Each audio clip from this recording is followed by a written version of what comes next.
नमस्कार फ्रेंड्स।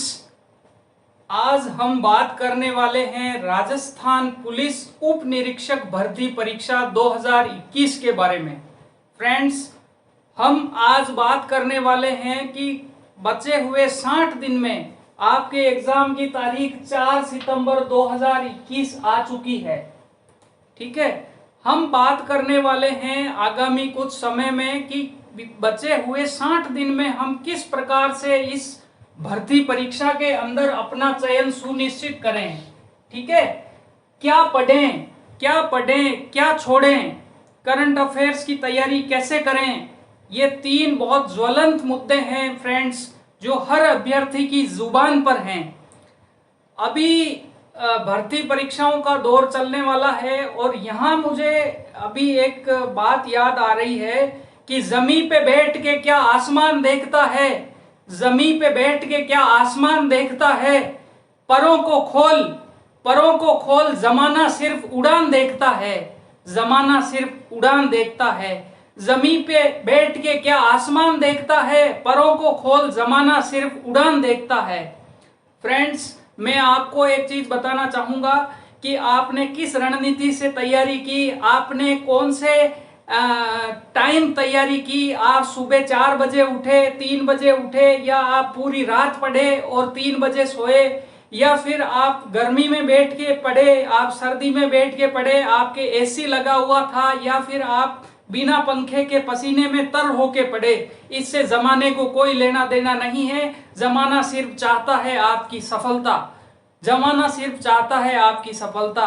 तो उसके लिए फ्रेंड्स, अभी जो टाइम हमारे पास बचा हुआ है 60 दिन, उसमें किस प्रकार से मिनिमम हम अपनी रणनीति के साथ मैक्सिमम आउटपुट कैसे लें, मिनिमम समय के अंदर मैक्सिमम आउटपुट कैसे लें, इसके बारे में जितना मुझे नॉलेज है, जितनी मेरी जानकारी है, वो आपके साथ साझा करना चाहूँगा फ्रेंड्स। जो उप निरीक्षक भर्ती परीक्षा है फ्रेंड्स, इसमें 2 पेपर होने वाले हैं। आपके 2 पेपर होने वाले हैं। 2 पेपर में एक पेपर आपका जीके का होने वाला है फ्रेंड्स, और दूसरा पेपर आपका होने वाला है हिंदी का। जो जीके का पेपर है फ्रेंड्स, ये भी 200 मार्क्स का है, 200 अंकों का ये पेपर है, और हिंदी का पेपर भी 200 अंकों का है। तो आपको दोनों विषय को बराबर लेकर के चलना है। आप किसी भी एक विषय को ज्यादा तवज्जो नहीं दे सकते हैं। मैंने कुछ लोगों को ये सुनते देखा है कि हिंदी पढ़ लो, हिंदी से ही आपका सिलेक्शन हो जाएगा। लेकिन फ्रेंड्स, हिंदी में आप चाहे 190 मार्क्स भी लेके आ जाएं, लेकिन अगर आपके जीके के अंदर मैं मान के चलता हूं कि 70 क्वेश्चन या 65 क्वेश्चन तो आपके होने ही चाहिए। अगर नहीं बनते हैं तो आप रेस से बाहर हैं, आप कंपटीशन में हैं ही नहीं। कुल 859 पोस्ट है फ्रेंड्स, कुल 859 पोस्ट है। इसके लिए आपको अगर पोस्ट चाहिए तो आपको मेहनत करनी होगी, आपको दिन रात अपने आप को झोंकना होगा। इस बचे हुए 60 दिन में आप ज्यादा गड्डम गच होके, ज्यादा हड़बड़ी में भी मत रहिए कि मैं कभी ये वीडियो देख लूं, कभी वो नोट्स लेके आ जाऊं, कभी इसके नोट्स कॉपी करा लूं, या फिर फला किताब फला सर ने बताई है तो वो पढ़ लूं। फ्रेंड्स, आप अपने आप पर विश्वास रखिए, अपने आप पर सेल्फ कॉन्फिडेंस रखिए, और आपने अभी तक जो पढ़ा है उस पर पूर्णतः विश्वास रख के उसका बार बार रिवीजन कीजिए। फ्रेंड्स, कंपटीशन एग्जाम्स का एक मनोविज्ञान है कि आप कितना चीजों को रिवीजन करते हैं। एक किताब को आप 10 बार पढ़ें या 10 किताबों को एक बार पढ़ें, इन दोनों स्थितियों में बेटर स्थिति यह है कि आप एक किताब को 10 बार पढ़ें, क्योंकि आप जब किताब को वापस पढ़ेंगे तो आपको नई नई चीजें उसमें देखने को मिलेगी। तो इस रणनीति के अंदर फ्रेंड्स, हम सबसे पहले जीके वाले पेपर की बात करते हैं। तो फ्रेंड्स, जीके वाले पेपर में सबसे पहले मैं आपको बताता हूं कि आपके इतिहास का सिलेबस है। ठीक है, इतिहास के सिलेबस के अंदर बहुत लंबा चौड़ा आपका सिलेबस है, जो आरएस प्री का सिलेबस है, यूं का यूं कट कॉपी पेस्ट किया हुआ है फ्रेंड्स। तो निश्चित रूप से जो पहले से तैयारी कर रहे हैं वो लाभान्वित होंगे। लेकिन फिर भी मैं आपको बताता हूं कि इन 60 दिनों को आप किस प्रकार से यूटिलाइज करके और एक बहुत अच्छी रैंक लेके आ सकते हैं। तो फ्रेंड्स, मैं बात करता हूं इतिहास की। इतिहास की हम बात करते हैं तो इतिहास फ्रेंड्स, भारत का इतिहास और राजस्थान का इतिहास दो भागों में बटा हुआ है।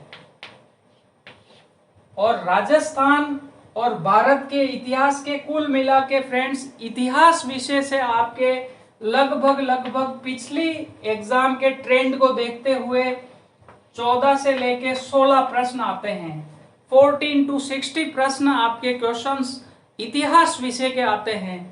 तो ये देखा गया है पिछले पेपर के जो विश्लेषण के आधार पर कि राजस्थान के इतिहास और कला संस्कृति में से 14 से 16 प्रश्न में से कितने प्रश्न आए हैं फ्रेंड्स? इसमें से 10 से 11 प्रश्न आए हैं। राजस्थान का इतिहास कला संस्कृति में से 10 से 11 प्रश्न आए हैं और भारत के इतिहास में से आपके 5 से 6 प्रश्न आए हैं। तो फ्रेंड्स, मैं आपको सलाह देना चाहूंगा कि आप, इतिहास बहुत बड़ा सागर है, इतिहास बहुत बड़ा लंबा चौड़ा विषय है जिसमें आपको बार बार पढ़ने की जरूरत होती है। एक तथ्य आप याद करते हैं फिर भूल जाते हैं, याद करते हैं फिर भूल जाते हैं।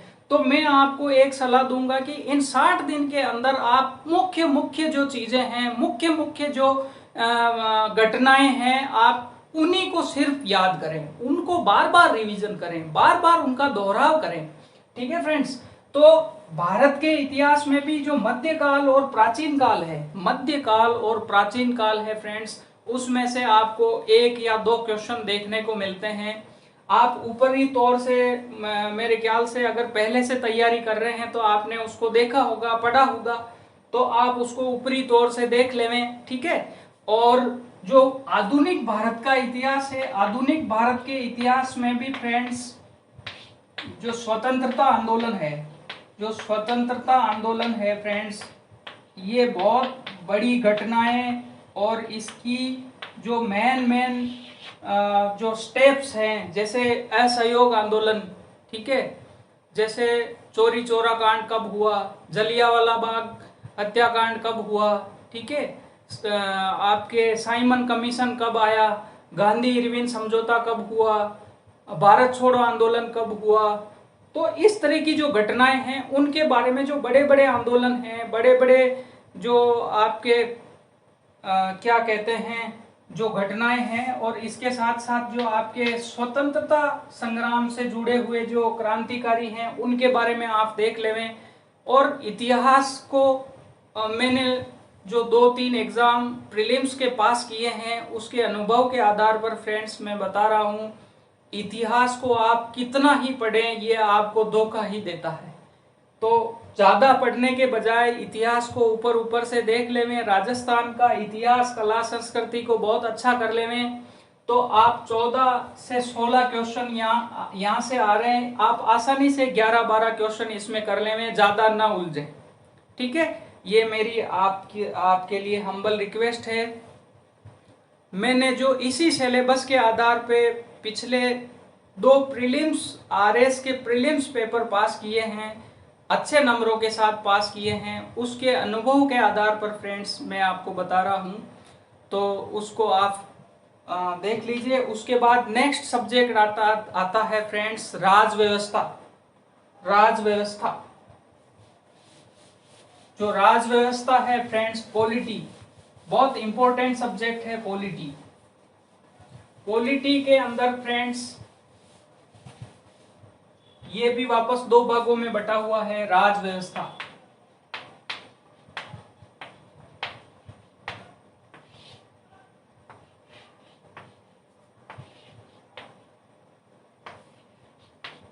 भारत की राजव्यवस्था और राजस्थान की राजव्यवस्था, इसमें भी ये ट्रेंड देखा गया है पिछले 2016 वाले पेपर के आधार पर कि लगभग 50% क्वेश्चन इससे आए हैं और 50% क्वेश्चन इससे आए हैं। ठीक है? तो लगभग 7 से 8 क्वेश्चन, 7 से 9 क्वेश्चन, 8 या 9 क्वेश्चन ऐसे कुछ भारत से आए हैं और 6 से 7 क्वेश्चन राजस्थान से आए हैं। तो आप राज व्यवस्था के अंदर ऐसा कुछ भी नहीं है कि ये इम्पोर्टेंट है और इसको छोड़ दें या इसको बहुत अच्छे से करें।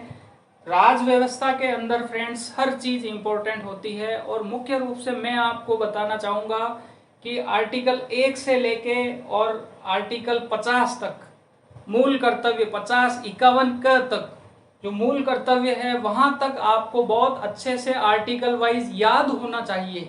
मूल अधिकार, नीति निर्देशक तत्व तो आपको बकायदा टिप पर होने चाहिए, आप उनको याद कर लीजिए। संसद के मुख्य मुख्य प्रावधान कौन कौन से हैं, जैसे आपके लोकायुक्त के बारे में पूछा है, ठीक है फ्रेंड्स।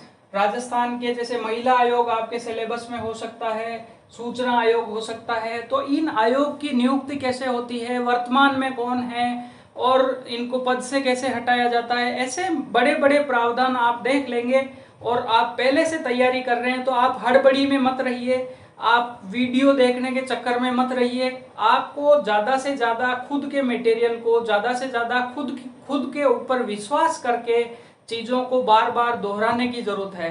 तो आप मुख्य मुख्य चीजें बिल्कुल अपने सिलेबस के हिसाब से, अपने सिलेबस की प्रिंट आउट निकाल के अपनी टेबल पर रखें और सिलेबस के हिसाब से आप एक एक चीज के बारे में देखते जाएं।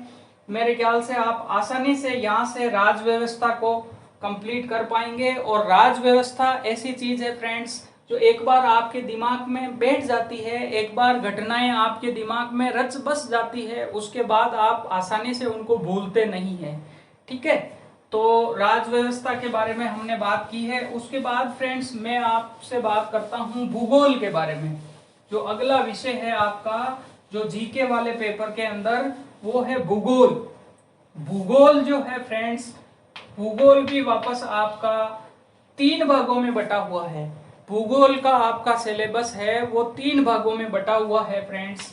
सबसे पहला है आपके विश्व का भूगोल, भारत का भूगोल, विश्व का भूगोल, भारत का भूगोल और राजस्थान का भूगोल। या फ्रेंड्स मैं आपको एक चीज विशेष रूप से बताना चाहूंगा कि जो विश्व का भूगोल है इसमें, इसके अंदर मैंने कई जगह देखा है कि पवनें, जलधाराएं, पता नहीं क्या क्या, मानसून तंत्र, सारा का सारा पढ़ाया जा रहा है। फ्रेंड्स आप अपना सिलेबस निकालिए, सिलेबस के अंदर जो जो पॉइंट दे रखे हैं उतना कर लीजिए। आप यकीन कीजिए आपका क्वेश्चन एक भी बार नहीं आने वाला है। आपके सिलेबस में जल मार्ग है, जल मार्ग और जल संधियां, ठीक है। आपके सिलेबस के अंदर महत्वपूर्ण खनिज है, ठीक है, औद्योगिक क्षेत्र है,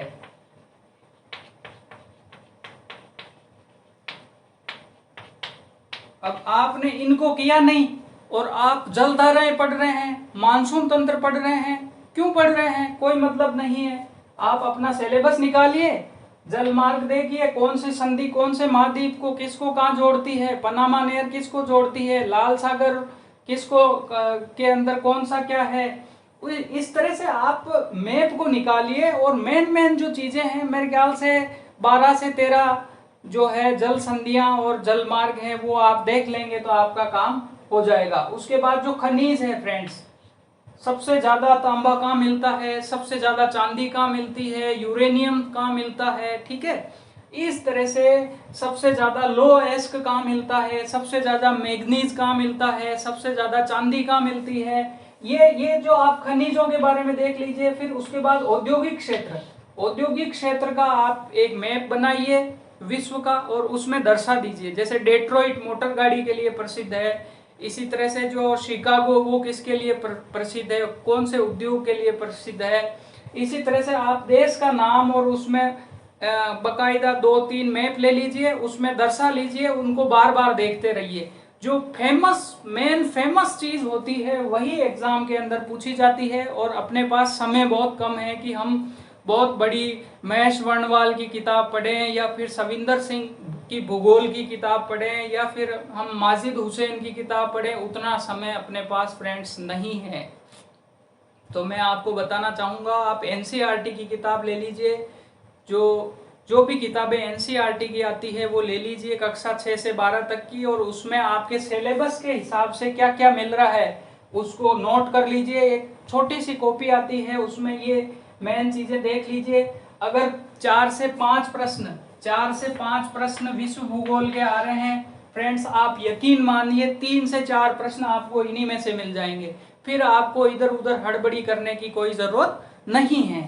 फिर दूसरा, भारत का भूगोल आप फ्रेंड्स 11वीं की जो एनसीईआरटी है, 11वीं की जो एनसीईआरटी है भारत का भूगोल, उस किताब को गोट लीजिए अच्छे से। आपको इधर उधर भागने की जरूरत नहीं है। इसमें से भारत के भूगोल में से भी आपको कम से कम 4 से 5 क्वेश्चन मिलेंगे। अगर आपने ये किताब कर ली है बहुत अच्छे से, तो फ्रेंड्स आप यकीन मानिए 3 से 4 प्रश्न आपको सीधे यहाँ से मिल जाएंगे। उसके बाद एक आध क्वेश्चन में आप अगर कंफ्यूज हो रहे हैं या आपको नहीं आ रहा है तो आप छोड़ दीजिए। कौन सी 100% मेरिट जाने वाली है? नहीं जाएगी, आप छोड़ लीजिए, ठीक है। क्योंकि आप ये मेरा एक क्वेश्चन गलत हो जाएगा, इसके चक्कर में आप अपना इतना टाइम वेस्ट कर देंगे कि बाकी की सब चीजें छूट जाएगी। तो फ्रेंड्स ये एक मनोविज्ञान होता है, सबसे बड़ी अपनी मानसिक मजबूती इसके लिए जरूरत होती है कि हम किस प्रकार से किन चीजों को पढ़ें, किन को छोड़ें। दूसरा क्वेश्चन अपना था ना, मैंने यहाँ पर 3 प्रश्न लिखे। दूसरा प्रश्न था क्या पढ़ें क्या छोड़ें, तो पढ़ें ये और बाकी का जितना भी है उसको छोड़ दें, ठीक है फ्रेंड्स। इसी तरह से ये पढ़ें और बाकी कुछ ना पढ़ें, छोड़ दें। इसी तरह से राजस्थान के भूगोल के लिए आपने अभी तक जो भी पढ़ा हो, आपने अगर लक्ष्य की किताब पढ़ी हो, आपने अगर हरिमोहन सक्सेना की किताब पढ़ी हो, आपने अगर कक्षा 9 से 12 तक की जो राजस्थान अध्ययन आती है उसके अंदर भी भूगोल के कुछ चैप्टर्स है वो पढ़ा हो, आपने अभी तक जो कुछ भी पढ़ा हो, है ना, जो कुछ भी पढ़ा हो उसका बार बार रिवीजन। और अगर आपने अभी तक कुछ नहीं पढ़ा तो थोड़ा सा मुश्किल है टू बी फ्रैंक, कि आप अब अगर तैयारी करते हैं तो 2 महीने के अंदर जो सिलेबस है फ्रेंड्स वो अभी कवर होना बहुत मुश्किल है। तो लेकिन फिर भी अगर आपने पहले एग्जाम दे रखा है और आप वापस से चीज़ों को रिकॉल करना चाहते हैं, तो आपके खुद के बनाए हुए नोट्स हैं या फिर आपके पास कलेक्टिव मैटर्स हैं, सेलेक्टिव मैटर्स है, थोड़ा सा उसको आप जल्दी में बार बार रिवीजन कीजिए। तो मेरे ख्याल से 4 से 5 प्रश्न आपके राजस्थान के भूगोल के भी आते हैं। तो कुल आपके प्रश्न हो गए भूगोल विषय के 14 से 15 प्रश्न। 14 से 15 प्रश्न में से आसानी से आप 10 से 12 क्वेश्चन सही कर लेंगे।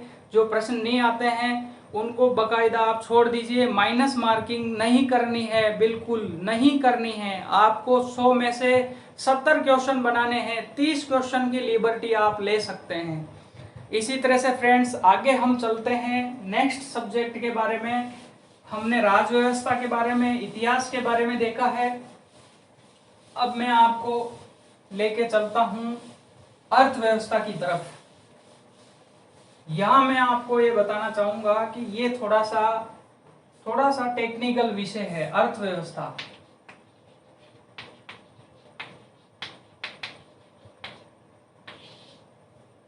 अर्थव्यवस्था के अंदर फ्रेंड्स अभी तक पिछला जो एग्जाम हुआ है, आरएस के जो एग्जाम 3 बार हुए हैं, 13 का एग्जाम, 16 का एग्जाम और 2018 का एग्जाम, उनमें मुख्यतः करंट से क्वेश्चन पूछे गए हैं। अर्थव्यवस्था के किससे पूछे गए हैं प्रश्न? करंट से प्रश्न पूछे गए। अर्थव्यवस्था के मेरे ख्याल से पिछली बार 16 क्वेश्चन आपके एसआई के एग्जाम में 2016 वाली भर्ती में आए हैं। हो सकता है इस बार 17 आ जाए या 15 आ जाए, लेकिन 15 के आसपास आपके प्रश्न अर्थव्यवस्था से भी फ्रेंड्स आने वाले हैं। तो अर्थव्यवस्था में आप करंट को मुख्यतः देखते जाइए, आप न्यूज़पेपर पढ़ते जाइए, करंट को देखते जाइए। अर्थव्यवस्था वापस 3 प्रकार की है आपके सिलेबस के अंदर: विश्व, भारत और राजस्थान। विश्व अर्थव्यवस्था के आपके कुछ टॉपिक हैं, जैसे WTO, IMF वगैरह कुछ ऐसे टॉपिक्स हैं। तो ये आप किसी भी बुक से या किसी भी वीडियो से या आप जनरली थोड़ी सी किसी बुक से देखेंगे तो आपको समझ में आ जाएगा, और ज़्यादा गहराई में उतरने की ज़रूरत नहीं है। आप थोड़ी सी इसके बारे में जानकारी ले लीजिए, है ना। और भारत का जो है, इसमें अगर आप आर्थिक समीक्षा का आपको कहीं सार मिल जाता है, क्योंकि पूरी आर्थिक समीक्षा बहुत मोटी आती है, उसको आप पढ़ नहीं पाएंगे। आपको अगर आर्थिक समीक्षा का कहीं भारत की आर्थिक समीक्षा का सार मिल जाता है तो वो आप ले लीजिए। आप प्रतियोगिता दर्पण का अतिरिक्तांक भी पढ़ सकते हैं। प्रतियोगिता दर्पण का जो भारतीय अर्थव्यवस्था के नाम से अतिरिक्तांक आता है फ्रेंड्स, वो आप पढ़ लीजिए। 100-150 रुपए में आराम से मिल जाता है। उसको आप 1-1 घंटा डेली देखिए, आप आराम से अर्थव्यवस्था के अंदर मेन चीज़ों को कवर कर जाएंगे और आपको कोई प्रॉब्लम नहीं आएगी। राजस्थान की अर्थव्यवस्था है फ्रेंड्स, इसमें से सीधे सीधे आपको 7 से 8 प्रश्न मिलेंगे। जो ये 16 प्रश्न है, इसमें से 50% क्वेश्चन आपको राजस्थान की अर्थव्यवस्था में से मिलेंगे। अब राजस्थान की अर्थव्यवस्था को आप कैसे तैयार करेंगे? राजस्थान की अर्थव्यवस्था को तैयार करने के लिए आपके पास एक ही सोर्स है, राजस्थान की आर्थिक समीक्षा। राजस्थान की आर्थिक समीक्षा। अब आर्थिक समीक्षा के लिए मैंने देखा है कि बहुत बड़े बड़े यूट्यूब पर वीडियोस बने हुए हैं, 50-50 वीडियो बने हुए। No, you have no need to go for the videos of 50। No, आप सिर्फ और सिर्फ मेन जो चीजें हैं, मेन चीजें क्या है, जैसे पिछली सरकार ने क्या किया कोई नहीं पूछने वाला है। इस सरकार ने 2018 के बाद इस सरकार ने क्या किया है, आप आर्थिक समीक्षा में से उसको अंडरलाइन कीजिए, उसको हाईलाइट कर लीजिए, उसको पढ़ लीजिए या फिर अपनी डायरी में पेपर में नोट कर लीजिए और उसको बार बार रिवीजन कीजिए। आप देखेंगे फ्रेंड्स कि आपके सारे के सारे क्वेश्चन यहीं से आने वाले हैं, ठीक है। या फिर जो बेसिक कुछ चीज़ें होती है, जैसे आपके राजस्थान के अंदर साक्षरता दर कितनी है, महिलाओं की कितनी है, पुरुषों की कितनी है, राजस्थान के अंदर 22 सहायतायित योजनाएं हैं वो कितनी हैं, ठीक है। और कृषि के लिए कौन कौन सी योजनाएं हैं, आप आर्थिक समीक्षा को देखेंगे आपको सारी चीजें वहां पर मिल जाएगी। एक बार आप सरसरी निगाह से पूरी आर्थिक समीक्षा को देख लीजिए और फिर जो 2018 के बाद मेन चीजें हुई है फ्रेंड्स, उनको आप नोट कर लीजिए। और कुछ क्वेश्चन सीरीज आपसे कहीं आपको राजस्थान की आर्थिक समीक्षा की मिल जाती है तो आप उसको ले आइए और उसको सोल्व कर लीजिए। मेरी समझ से यहाँ से जो 16 क्वेश्चन आने वाले हैं, यहाँ से आप आराम से 12 से 13 क्वेश्चन इजीली कर पाएंगे। आप थोड़ा सा न्यूज़पेपर पढ़ते हैं तब अपने आँख कान नाक सब खुले रखिए, ठीक है, और आप पढ़ते रहिए। जैसे चिरंजीवी योजना आई है या फिर और कोई योजना आई है, उसके बारे में क्या प्रावधान है, उसके बारे में सरकार क्या कर रही है, या फिर जो आपके सरकार की जो अभी कृषि क्षेत्र में जीडीपी का कितना योगदान है, उद्योग क्षेत्र में कितना है, आपके सौर ऊर्जा की अधिष्ठापित क्षमता कितनी है, इस तरह के तथ्य ही पूछे जाते हैं। कोई बहुत बड़ी आपसे बहुत बड़ा विश्लेषण करवाने नहीं जा रहे। और फ्रेंड्स, जो आरएस का सिलेबस ये इसमें रखा गया है जीके के लिए, लेकिन मैं आपको एक बात बताना चाहूँगा कि आरएस की तुलना में एसआई के पेपर में कुछ लाइट चीज़ें पूछी जाती है। जो पेपर मैंने देखा और विश्लेषण किया, इसके आधार पर आपके एसआई के एग्ज़ाम में कुछ लाइट चीज़ें पूछी जाती है। तो आपको ज़्यादा घबराने की या ज़्यादा परेशान होने की ज़रूरत नहीं है। आप ऊपर से एक बार अपने सिलेबस को कवर करते जाइए। अर्थव्यवस्था के बारे में फ्रेंड्स हमने बात की है। मेरे ख्याल से ये काम आप कर लेंगे बहुत रैपिडली, तो अर्थव्यवस्था का काम आपका हो जाएगा। फ्रेंड्स, अर्थव्यवस्था के बाद में हम अगले सब्जेक्ट की तरफ चलते हैं। अगला सब्जेक्ट आपका है विज्ञान, साइंस। साइंस के भी फ्रेंड्स 14 के लगभग प्रश्न पूछे गए हैं पिछले एग्जाम में, तो साइंस को भी आप स्किप नहीं कर सकते। स्किप करने के बाद अगर आप आर्ट्स बैकग्राउंड के हैं या आपने साइंस नहीं भी पढ़ी है, लेकिन फ्रेंड्स 10वीं तक की विज्ञान तो आपको पढ़नी ही पड़ेगी। जैसे आपके जो पाचन तंत्र कैसे काम करता है, बीमारियां कौन कौन सी, वायरस से होने वाली बीमारियां हैं, अभी कोरोना महामारी चल रही है, कोरोना के बारे में क्वेश्चन पूछा जा सकता है। ठीक है, जो वैक्सीन्स हैं उनके बारे में क्वेश्चन पूछा जा सकता है। तो साइंस को आपको अच्छे से देखना है। जीवाणु जनित बीमारियां कौन सी है, जो बड़ी बड़ी चीजें हैं, जो बड़ी बड़ी चीजें हैं उनके बारे में आप अच्छे से देखिए। आप या तो आरबीएससी या तो आप आरबीएससी यानी Rajasthan board of secondary education, इसकी किताबें ले लीजिए कक्षा 6 से 10।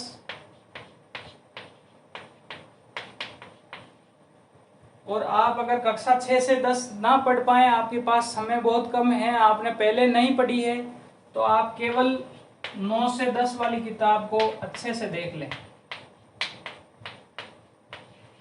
कक्षा 9 से 10 की किताब जो राजस्थान बोर्ड की है फ्रेंड्स, सब कुछ कवर करती है।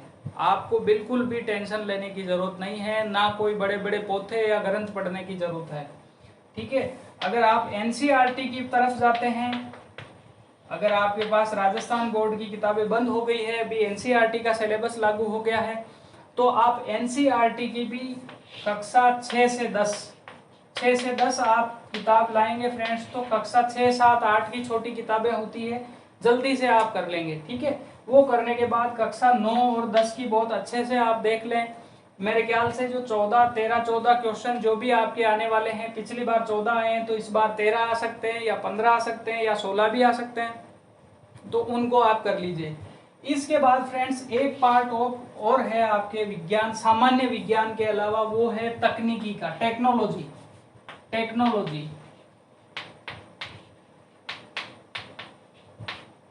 टेक्नोलॉजी के अंदर फ्रेंड्स आपके है रक्षा प्रौद्योगिकी, नैनो प्रौद्योगिकी, ठीक है, उपग्रह प्रौद्योगिकी, इस तरह की टेक्नोलॉजीज है।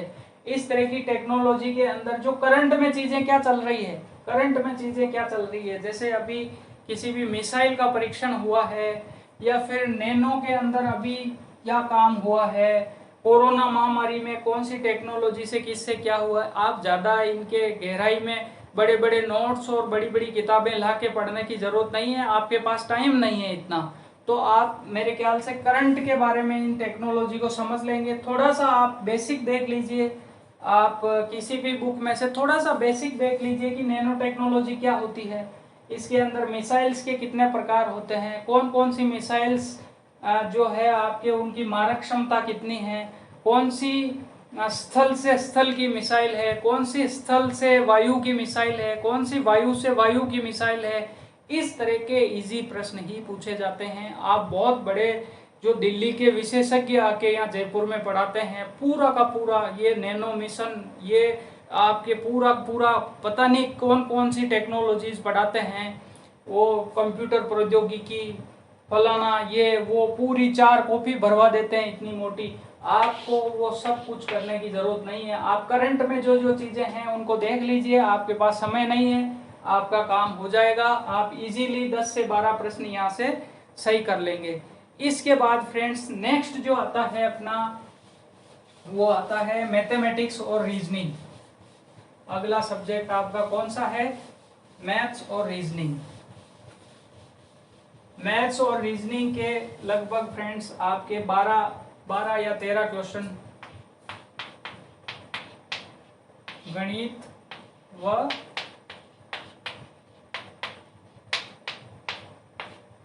रीजनिंग। गणित और रीजनिंग में आपके शायद पिछली बार जो 2016 का एग्जाम हुआ था उसमें 12 या 13 प्रश्न दोनों के मिला के पूछे गए। इनमें से गणित के प्रश्न जो है फ्रेंड्स, गणित के प्रश्न 4 से 5 प्रश्न थे। और रीजनिंग की बात करें फ्रेंड्स, तो रीजनिंग के प्रश्न यहाँ पर ज़्यादा पूछे जाते हैं। रीजनिंग के आपके 7 से 8 प्रश्न पूछे जाते हैं। तो इसके अंदर आपको कोई पर्टिकुलर बुक या पर्टिकुलर किसी मटेरियल या पर्टिकुलर नोट्स की ज़रूरत नहीं है। आपके पास जो भी किताब उपलब्ध हो आपके पास RS अग्रवाल की किताब हो, या आपके पास मथुरिया की किताब हो, या रीजनिंग के लिए आपके पास लुसेंट की किताब हो, या फिर आपके पास US शेखावत की किताब हो, जो भी किताब आपके पास हो उससे आप डेली 1 घंटा निकालिए, डेली 1 घंटा निकालिए और 10-10 क्वेश्चन सोल्व कीजिए। आप यकीन मानिए फ्रेंड्स, मेरी मैथ और रीजनिंग बहुत कमज़ोर थी, लेकिन मैंने 1-1, 2-2 घंटे डेली निकाला और मेरा एक भी क्वेश्चन मैथ रीजनिंग का गलत प्रीलिम्स में नहीं हुआ। तो अगर मैं कर सकता हूं तो फ्रेंड्स आप भी बिल्कुल कर सकते हैं। कोई ज़्यादा घबराने की ज़रूरत नहीं है। आप 1 से 2 घंटा निकालें डेली और इजीली आप कर लेंगे, ठीक है। और आप साइंस बैकग्राउंड के हैं, आप इंजीनियरिंग बैकग्राउंड के हैं, आपकी मैथमेटिक्स और रीजनिंग पहले से अच्छी है, तो आप इस समय का आप दूसरी जगह जो है सदुपयोग कीजिए। तो इस तरह से फ्रेंड्स मैंने आपको समझाया है कि किस तरह से आप इस जो 60 दिन का टाइम मिला हुआ है इसके अंदर आप अपनी तैयारी को बिल्कुल धार दे करके और स्पीडली आप कर सकते हैं, और आप SI बन सकते हैं, आप थानेदार बन सकते हैं। क्योंकि फ्रेंड्स दुनिया को सफलता चाहिए, असफलता के बहाने नहीं चाहिए। दुनिया नहीं सुनना चाहती है कि आपके पेट में दर्द हो गया था, या आपकी पीठ दर्द हो रही थी, या आप 12 घंटे 15 घंटे नहीं बैठ पा रहे थे। इससे किसी को कोई मतलब नहीं है। दुनिया किसको सलाम करती है? दुनिया मेहनत को सलाम करती है फ्रेंड्स। तो मैंने आपको ये समझाने की कोशिश की है, ठीक है। अगला क्वेश्चन आता है फ्रेंड्स, सबसे बड़ा ज्वलंत क्वेश्चन। सबसे बड़ा ज्वलंत क्वेश्चन जो है फ्रेंड्स वो ये है कि करंट अफेयर्स की तैयारी कैसे करें। करंट अफेयर्स,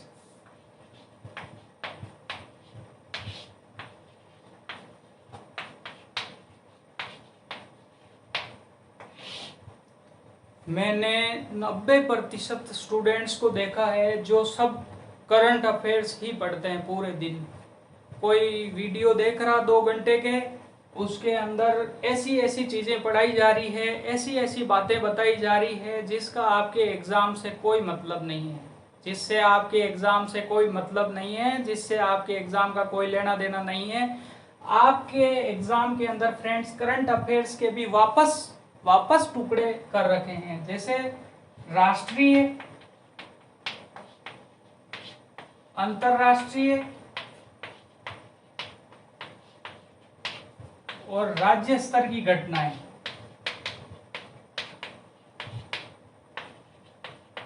पिछली बार फ्रेंड्स लगभग 14 से 15 क्वेश्चन आए हैं, तो ये जो टॉपिक है इसमें से 4 से 5 प्रश्न आए हैं। मैंने बाकायदा एक वैज्ञानिक रूप से आपके पेपर का विश्लेषण करने के बाद में आपको ये चीज़ें बता रहा हूँ, सजेशंस दे रहा हूँ फ्रेंड्स।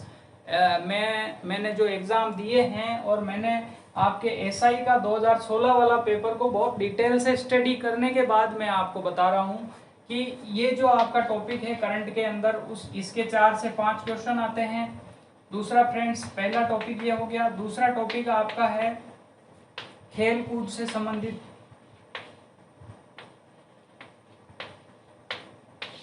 खेल कूद के अंदर मैं आपको एक चीज बता दूं कि खेल कूद के पिछली बार भी 5 या 6 प्रश्न आए थे, ठीक है, 5 या 6 प्रश्न आए थे।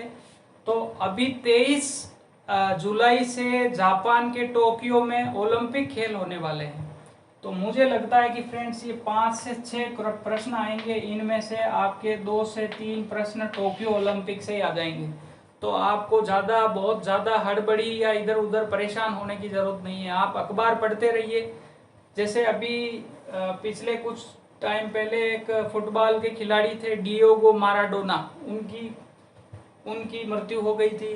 तो वो बहुत बड़ा नाम था फुटबॉल के क्षेत्र में। इसी तरह से और कोई ऐसा खिलाड़ी है, जैसे राजस्थान के संदर्भ में हम बात करें तो जो जनार्दन सिंह गहलोत थे, जनार्दन सिंह गहलोत बहुत बड़ा नाम था कबड्डी के क्षेत्र में, उनकी मृत्यु हो गई है, उनके बारे में पूछा जा सकता है, ठीक है।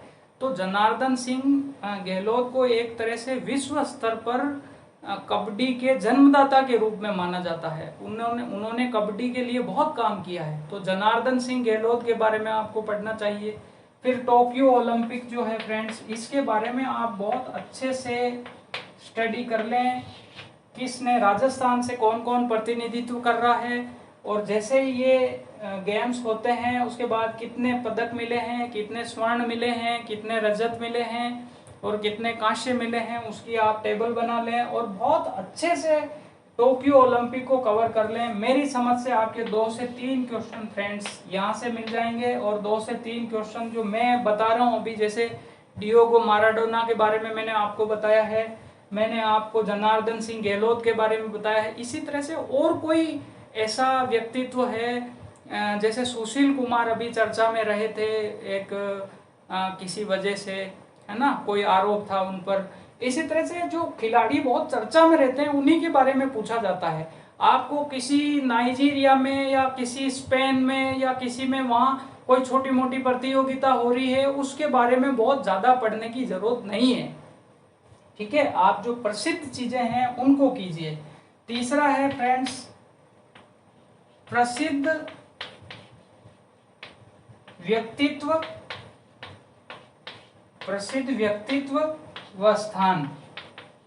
अब व्यक्तित्व और स्थान इसी में आगे कोई चीज कहीं पर, जैसे पिछली बार ब्रेक्जिट के बारे में क्वेश्चन आया था, इसी तरह से और कोई चीजें जो अभी नागोर्नो काराबाख क्षेत्र है वो चर्चा में रहा था। इसी तरह से जो क्षेत्र चर्चा में रहते हैं जहाँ पे बड़ी बड़ी घटनाएं हुई हैं कुछ ना कुछ, जैसे अभी फिलिस्तीन और इजराइल के बीच में अभी संघर्ष हुआ था, इस तरह से जो बड़ी घटनाएं हुई हैं, तो व्यक्तित्व और स्थान, है ना, व्यक्तित्व और स्थान उन्हीं को आपको देखना है। आप बहुत बड़ा वार्षिकांक इतना मोटा ला के ना पढ़े। दूसरा, आप वीडियो के अंदर काफ़ी मैंने देखा है कि 2 घंटे रोज का करंट अफेयर्स, क्या मतलब है?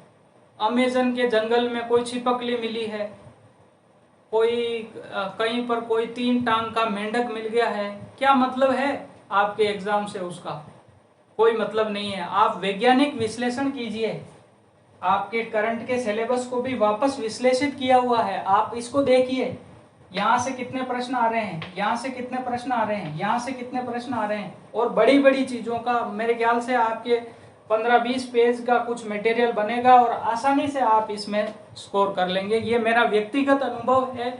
मैंने 2 एग्ज़ाम प्रीलिम्स के आरएस के पास किए हैं बहुत अच्छे नंबर से, उसके आधार पर फ्रेंड्स मैं आपको बता रहा हूँ। तो करंट के लिए आप बिल्कुल भी भयभीत ना हो। अब प्रश्न ये आता है कि करंट कब तक का आएगा फ्रेंड्स, मैं आपको बताना चाहूँगा कि अभी आपका सितंबर में एग्ज़ाम होने वाला है, तो आप पिछले अगस्त सितंबर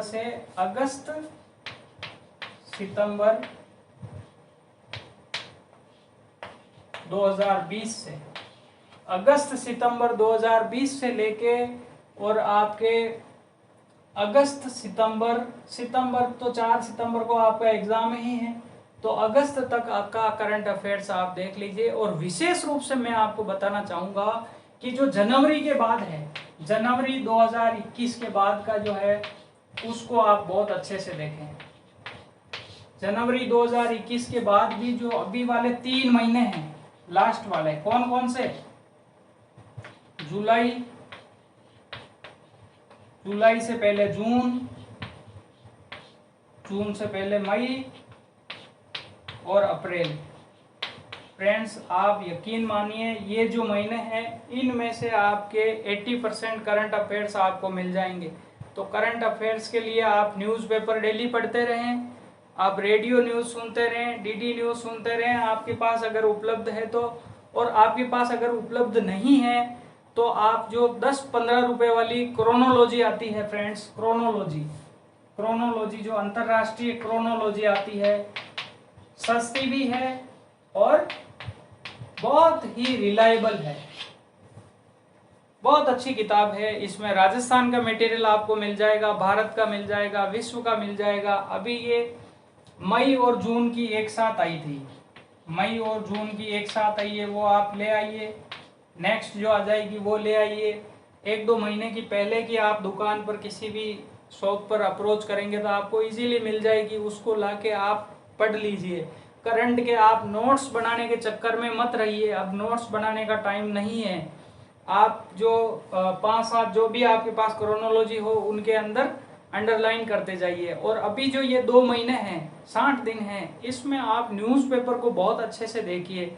मेरे ख्याल से 50% जो करंट अफेयर्स आपका इन 1-2 महीनों में से ही आने वाला है। तो फ्रेंड्स, हमने इसके बारे में देखा है और इस रणनीति के तहत आप चलते हैं। इस रणनीति के तहत आप अपनी तैयारी को शार्प करते हैं, बहुत अच्छे से आप 12 से 13 घंटे डेली बैठते हैं और अपना एक फिक्स टाइम टेबल बना करके तैयारी करते हैं, तो मेरी समझ से आपको सफल होने से कोई नहीं रोक सकता है।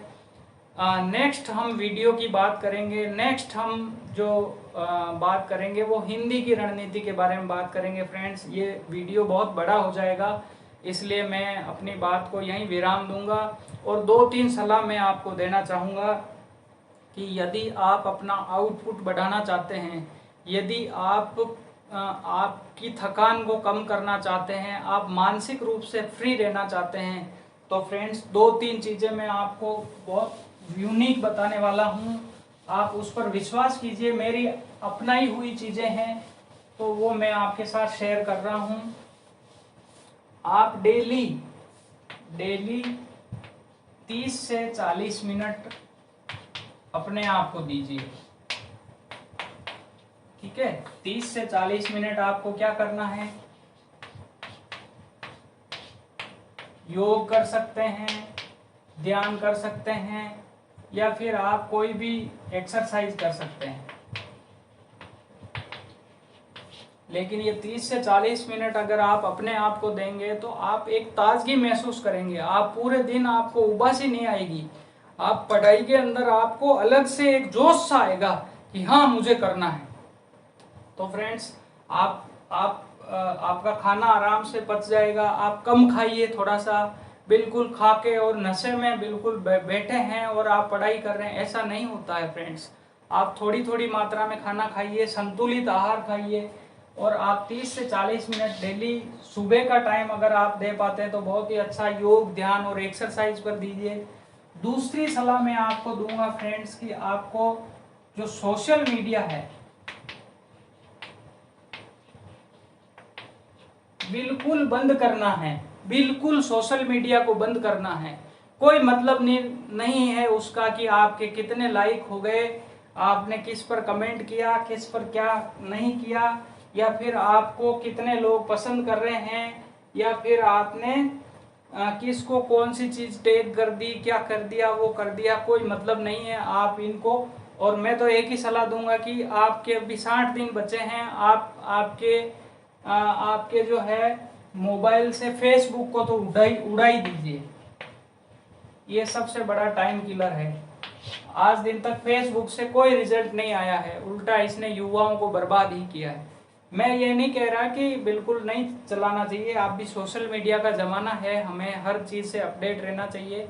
लेकिन फ्रेंड्स, हमारे पास टाइम कितना है, हमारे पास टाइम कितना है, उसके हिसाब से हम अपना टाइम, आप जब ऐसा ही बन जाएंगे उसके बाद आप पूरी उम्र, पूरे जब आपकी नौकरी होगी तब आप आराम से एंजॉय कीजिए, अपने दोस्तों के साथ जुड़े रहिए, कोई आपको मना नहीं कर रहा। लेकिन अभी आपको एक बार ऐसा ही बनना है, एक बार आपको ऐसा ही बनना है, उसके बाद ही लाइक शेयर भी आपके ज़्यादा आएंगे, बाकी कोई पूछने वाला नहीं है। तो फ्रेंड्स, ये मैंने आपको सोशल मीडिया के बारे में बताया है, मैंने आपको योग और ध्यान के बारे में एक बहुत अच्छी चीज़ बताई है। आप कम खाना खाइए, संतुलित खाना खाइए, अच्छे से अपनी मेहनत कीजिए। और मैं आपको एक विश्वास से कह रहा हूँ कि आप चीज़ों को कंसाइज करके बहुत अच्छे से 60 दिन का एक सफिशिएंट टाइम है आपके पास, आप कर सकते हैं। तो मैं मेरी वाणी को यहीं विराम देता हूँ, काफ़ी लंबी अपनी चर्चा हो गई है। नेक्स्ट जो हम बात करेंगे वो हिंदी के बारे में करेंगे फ्रेंड्स। हिंदी के बारे में मैं आपको बहुत ही रोचक चीज़ें बताने वाला हूँ कि हिंदी में किस तरह से 180 से प्लस नंबर लाए जा सकते हैं। हिंदी और जीके दोनों के बराबर पेपर हैं, 200-200 अंक के। तो मैं अपनी वाणी को यहीं विराम देता हूँ। आप स्वस्थ रहिए, व्यस्त रहिए, मस्त रहिए और अपनी तैयारी को यूं ही धार देते रहिए और मन में हमेशा एक जुनून रखिए। जब टूटने लगे हौसले, जब टूटने लगे हौसले तो बस ये याद रखना, जब टूटने लगे हौसले तो बस ये याद रखना, बिना मेहनत के हासिल, बिना मेहनत के हासिल तक तो ताज नहीं होते। ढूंढ लेना अंधेरों में मंजिल अपनी, ढूंढ लेना अंधेरों में मंजिल अपनी, जुगनू कभी रोशनी के मोहताज नहीं होते, जुगनू कभी रोशनी के मोहताज नहीं होते। आपका बहुत बहुत आभार फ्रेंड्स, आपका बहुत बहुत धन्यवाद। जय हिंद, जय भारत।